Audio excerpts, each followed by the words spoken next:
nom du Père, et du Fils, et du Saint-Esprit. Amen. Évangile de Jésus-Christ selon saint Matthieu, au chapitre 17, versets 14 à 20. En ce temps-là, un homme s'approcha de Jésus, et tombant à ses genoux, il dit, « Seigneur, prends pitié de mon fils. Il est épileptique, et il souffre beaucoup. Souvent, il tombe dans le feu, et souvent aussi dans l'eau. Je l'ai amené à tes disciples, mais ils n'ont pas pu le guérir. » Prenant la parole, Jésus dit, « Génération incroyante et dévoyée, combien de temps devrais-je rester avec vous? Combien de temps devrais-je vous supporter? Amenez-le-moi. » Jésus menaça le démon et il sortit de lui. À l'heure même, l'enfant fut guéri. Alors les disciples s'approchèrent de Jésus et lui dirent en particulier, « Pour quelle raison est-ce que nous n'avons pas réussi à l'expulser? » Jésus leur répond, « En raison de votre peu de foi. Amen, je vous le dis, si vous avez de la foi, gros comme une graine de moutarde, vous direz à cette montagne, transporte-toi d'ici jusque-là, et elle se transportera. Rien ne vous sera impossible. » Acclamons la parole de Dieu. Louange à toi, Seigneur Jésus. Chers frères et sœurs, une question qui saute à l'œil ou qui nous interpelle après avoir écouté cet évangile est de savoir combien est grande ta foi. Je me pose cette question aujourd'hui. Combien est grande ta foi? Deux petits éléments dans cet évangile. Le tout premier élément, c'est l'attitude d'adoration que cet homme a eue en s'approchant de Jésus. On dit, il est tombé à ses genoux. Il est tombé à ses genoux.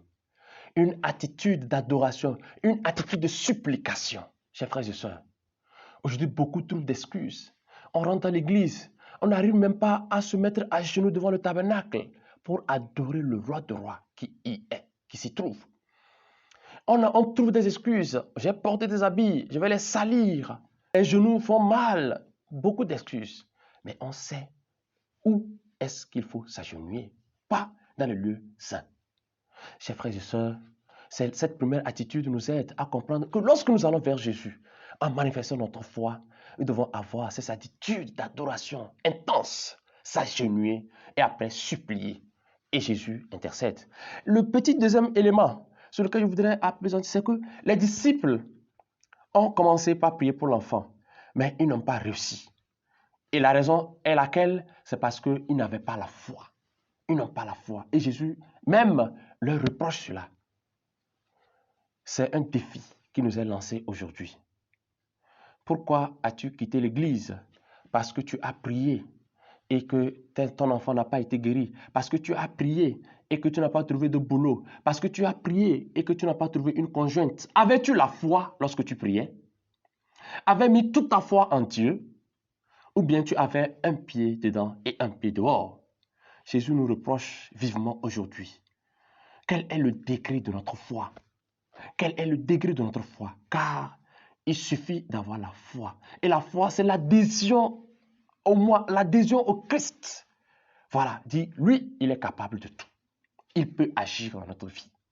Demandons-lui cette grâce aujourd'hui, qui nous aide vraiment, afin que le peu de foi qu'il nous a accordé, le don de la foi que lui-même nous a donné, puisse nous aider à opérer des miracles dans nos propres vies et dans la vie de nos frères.